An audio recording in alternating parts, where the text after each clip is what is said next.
never stays a day. A bad luck's always coming our way. For today's Grimm adventure, we find ourselves once again in Santa Rosa, California. The last time we were here, we were doing our Scream filming locations video. Well, guess what?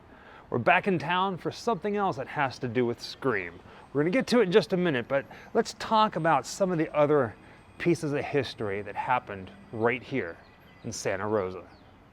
If you're a fan of Hitchcock, then Santa Rosa may sound familiar to you, and that's because he chose to film his movie Shadow of a Doubt here back in 1946. Now, at some point, we're going to come back and do filming locations to that movie properly. Like I said, we're just here for Scream, but we have to check this out. I mean, look at this. This is the actual train station from the movie. Now, a lot of Santa Rosa was destroyed in an earthquake, and a few of the buildings still remain, and this is one of them. This is incredible. No wonder Hitchcock filmed here. Here we are.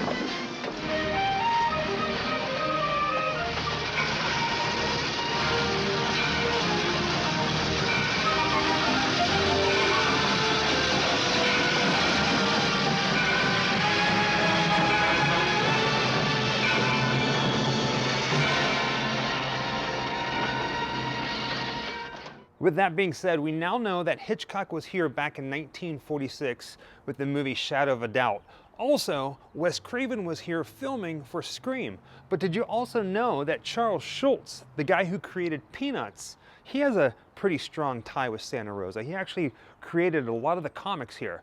Also, Robert Ripley from Ripley's Believe It or Not, he's buried here in Santa Rosa as well. See, there's a lot of cool history here.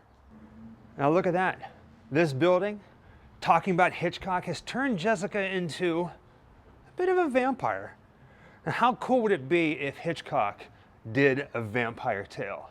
Now, one of the really cool things about watching a Hitchcock movie is Hitch often puts himself in his movies as little cameos, and Shadow of a Doubt was definitely one of them. Harry, tell the porter you're a doctor. Ask if there's anything you can do. Maybe you can help that poor soul. Listen, I'm on my vacation. Porter, my husband's a doctor, and if there's anything you can do... He's a very sick man. I won't see anyone. I haven't set eyes on him myself since we first got on the train. I think it's about time we get to what this video is about, and that's how Ghostface got his mask in the movie Scream. And to mark the occasion, you may have noticed I'm wearing my new Scream shirt from a friend of ours who makes t-shirts and designs and posters, Stephen Holiday. This is his new Scream design. How fitting. All right, here we go. How Ghostface got his mask. The house you're looking at right now was Tatum's house in Wes Craven's Scream. They actually filmed on the porch as well as some of the interiors. More importantly, Tatum's bedroom. The scene that they filmed in there was actually in this house. Now we're going to come back to it in just a moment. Right next to Tatum's house from the movie Scream is this mansion right here. Now, even though it wasn't featured in the movie Scream, it does have a bit of a tie to it, supposedly. But back in 1943, it's this house that Hitchcock chose as the Newton Mansion for his movie Shadow of a Doubt.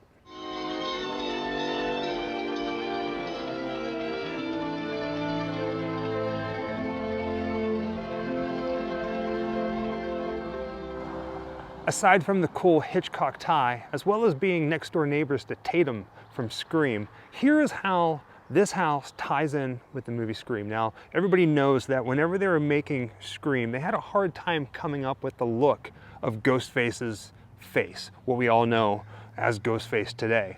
Now, the rumor is production crew toured this house for a possible location, and it was up here on the second floor where they saw the mask on a bedpost. They took pictures and they sent it to Wes Craven, and immediately Wes Craven said, that's it. They got the rights for it, and then the rest is history. The next step in the creation of Ghostface was to find the right look to match the menacing voice.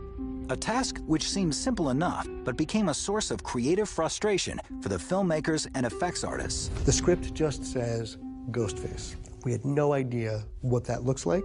Okay, that's fantastic on the page, but how do you translate that into something visual? Wes had to shoot the movie, so obviously it came into his mind, what does this guy look like? So we were scouting, and we ended up scouting in the house where they shot Shadow of a Doubt. In that house is where I found the Ghostface. There's a woman who was older, and her kids were grown up and had moved out. And I went upstairs. It was like her son's bedroom, and the ghost mask was sitting there.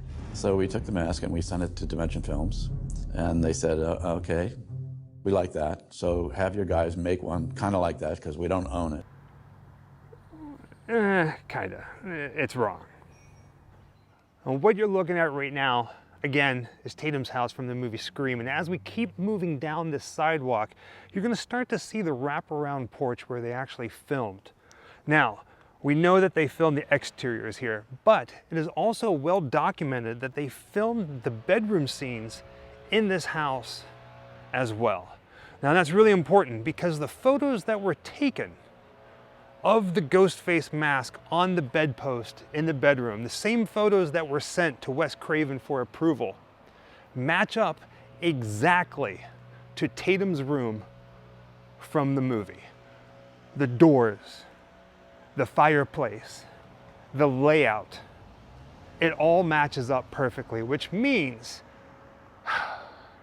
you ready for it?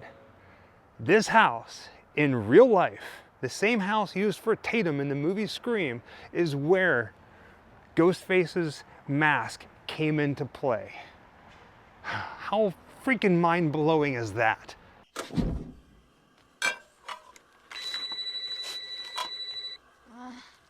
Like scary movies? Uh-huh.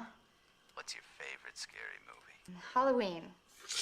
You know, the one with the guy in the white mask who walks around and stalks babysitters? Wherever I come, bad luck is coming my way. Wherever I go, hard luck is there to stay. Good luck never stays a day. Bad luck's always coming my way.